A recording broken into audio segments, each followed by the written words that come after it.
ઘણા સમય પછી આપણે મળીએ છીએ, કારણ કે બજેટમાં આપણે લગભગ 892 કરોડની જાહેરાત કરી હતી. ત્યાર પછી સતત કોર્પોરેશન દ્વારા મહાનગરપાલિકા બન્યા પછી જે કોઈ પ્રયત્નો કરવામાં આવી રહ્યા છે એને અવગત કરવા માટે આપ સૌને આજે અમે બોલાવ્યા છે. આપ હાજર રહ્યા છો એના માટે આપનો આભાર માનું છું. સૌપ્રથમ તો આપે સૌએ જોયું હશે કે ડોર ટુ ડોર કલેક્શન 10 ગામ જે નવા મળેલા છે એ અને સમગ્ર કોર્પોરેશન વિસ્તારમાં નવા કોન્ટ્રાક્ટથી આપણે ચાલુ કર્યું છે અને આપ સૌને પણ એનો અનુભવ થતો હશે.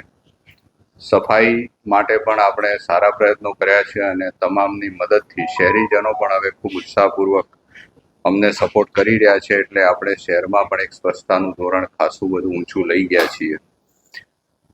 સાથે સાથે આજે જે નવું અમે કરી રહ્યા છીએ એમાં ચોમાસું પૂરું થયું છે, ઝાપટા ને બધું ચાલુ છે, પણ તેમ છતાંય આપણે 20 કરોડથી વધુના રસ્તાનું આજે ખાતમુહૂર્ત કરી રહ્યા છીએ. જે જુદા જુદા રસ્તા છે 6.97 કરોડના ખર્ચે 11 સિટી સિવિક સેન્ટર્સ, જેમાં 10 ગામમાં જે ગ્રામ પંચાયત ઓફિસ હતી ત્યાં સિટી સિવિક સેન્ટર કરીશું, એટલે કે લોકોને ત્યાંથી કોઈ પણ જગ્યાએ બીજે છેક મહાનગરપાલિકા સુધી આવવું ન પડે અને એમને ત્યાં જ બધી સુવિધાઓ મળી રહે. એટલા માટે આપણે કરી રહ્યા છીએ. આપને બજેટમાં પ્રોમિસ કર્યું તે મુજબ ઓડિટોરિયમ રિનોવેશન એ પણ અમે બજેટમાં લઈ લીધું છે અને અમારા એના ટેન્ડર્સ ચાલુ છે. સાથે સાથે આપને એ પણ વાત કરું કે ઇકોવાલા ઓડિટોરિયમ તો રિનોવેટ કરશું, પણ એની બાજુમાં એટલે કે પાછળ જે જગ્યા છે ત્યાં એક્ઝિબિશન સેન્ટર પણ આપણે વધારાનું વિચાર્યું છે, કે જેથી લોકોને મેળા કરવા હોય કે કંઈ કાર્યક્રમ નાનો મોટો કરવા હોય એના માટે જગ્યાની જે જરૂરિયાત છે એ પણ આપણે પૂરી કરી શકીએ. તળાવ સફાઈ પણ આપણે ચાલુ કરી છે, એનું લગભગ અમે 1 કરોડ રૂપિયાનું ટેન્ડર કર્યું હતું. સાથે સાથે અર્બન ફોરેસ્ટની વિચારણા કરી છે. ફોરેસ્ટ ડિપાર્ટમેન્ટને અમે એક પ્લોટ આપ્યો છે, એમાં અર્બન ફોરેસ્ટ કરીશું.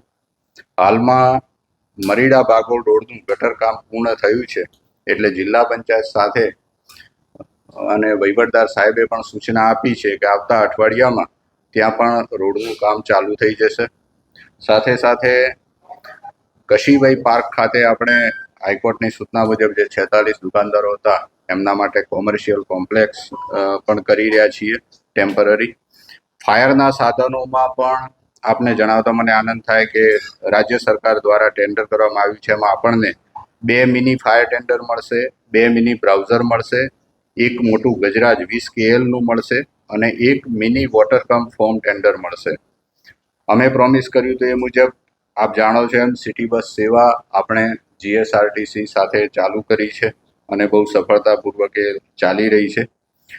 ઇલેક્ટ્રિક લાઇનની વાત કરું તો ઘણા બધા સ્ટ્રીટ લાઇટ આપણી પાસે શહેરમાં ઘણી ઓછી છે, એટલે મિસિંગ છે. એના માટે ખાસ કરીને અમે લગભગ 4 કરોડના ટેન્ડર કરી રહ્યા છીએ, જેમાં મોટાભાગના જે વિસ્તારોમાં જ્યાં લાઇટનો અભાવ છે કે ઓછી પડે છે એમાં દબાણ ચોકડી પણ દબાણ રોડ પણ આવી જશે, મિલ રોડથી કમળા ગામ, કપડવંજ રોડથી SRP ગણેશ ચોકડી, ડાકોર રોડમાં સાઈડમાં લાઇટ્સ ઓછી પડે છે ત્યાં કરીશું, શ્રેયસથી રામદેવ મંદિર સુધી અને મરીડા રોડ. સાથે સાથે 5 આઈમાસ ટાવર પણ અમે લીધા છે, જેમાં પીપલક ચોકડી, પીજ ચોકડી, દબાણ ચોકડી, કમળા ચોકડી, કમળા ગામ ગેટ પાસે અને કમળા અમારી ડમ્પિંગ સાઇટ ઉપર. ડમ્પિંગ સાઇટમાં પણ અમારી પાસે જ્યાં જગ્યા છે ત્યાં અમે વર્કશોપ અમારું જે અહીંયા પાછળ છે એ નવું વર્કશોપ ત્યાં બનાવીશું, કારણ કે ભવિષ્યમાં જેમ જેમ સિટી બસોની જરૂરિયાત વધશે અને સિટી બસો આવતી જશે અને સાધનો વધતા જશે એમ વર્કશોપની જરૂરિયાત પડશે, એટલે ત્યાં અમે આયોજન કરી રહ્યા છીએ. 12 ગાર્ડન સફાઈના ટેન્ડર થઈ ગયા છે. સાથે સાથે સ્પોર્ટ્સ ફેસિલિટીઝમાં આપણે બાસ્કેટબોલ, વોલીબોલ, બોક્સ ક્રિકેટનો ઉમેરો કર્યો છે સ્પોર્ટ્સ સંકુલ સાથે. આગામી સમયમાં આપણે સ્કેટિંગ રિંગનું આયોજન કરીશું અને પિકલ બોલની બહુ અત્યારે ડિમાન્ડ આવે છે, તો પિકલ બોલ માટે પણ અમે આયોજન એનું કરી રહ્યા છીએ. CC રોડ છે એ પણ ગામમાં જ્યાં જ્યાં જરૂરિયાત છે ત્યાં 15 કરોડનું ટેન્ડર થઈ ગયું છે અને આગામી સમયમાં એ પણ ચાલુ થશે.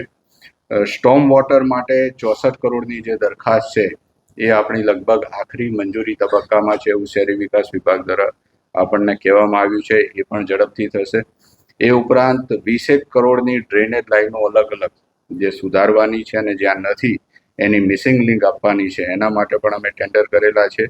3 તળાવ આપણા મેજર છે, કમળા, પીપલગ અને ડુમરાલ. એને ડેવલપ કરવાનું પણ આપણે ડીપીઆર બની રહ્યો છે. હેરિટેજ પાથમાં આપણા જે સાંસ્કૃતિક વારસો છે એ મહાનુભાવો સાથે પણ વાત કરી છે અને હાઈ લેવલ કમિટી એક આવી હતી અને એની સાથે અમે પરામર્શમાં હેરિટેજ પાથનું આયોજન, સરદાર પટેલ સાહેબનું જન્મ સ્થળ છે અને આપણો જે વિચારકો છે અહીંથી જે મહાનુભાવો થયેલા છે એમના ઘર અને ત્યાં સુધી આપણે લોકોને લઈ જઈએ અમદાવાદની રાહ ઉપર, એ પ્રકારે હેરિટેજ પાથ અને 2 વાવ આપણી જે છે એને રિનોવેશનમાં હાઈ લેવલ કમિટીના પરામર્શમાં અમે કરીશું. એક લાઇબ્રેરી 3.5 કરોડના ખર્ચે સ્કૂલ નંબર 5 ટેલિફોન એક્સચેન્જ સામે છે, એના આગળના ભાગમાં અમે પ્લાન કર્યું છે.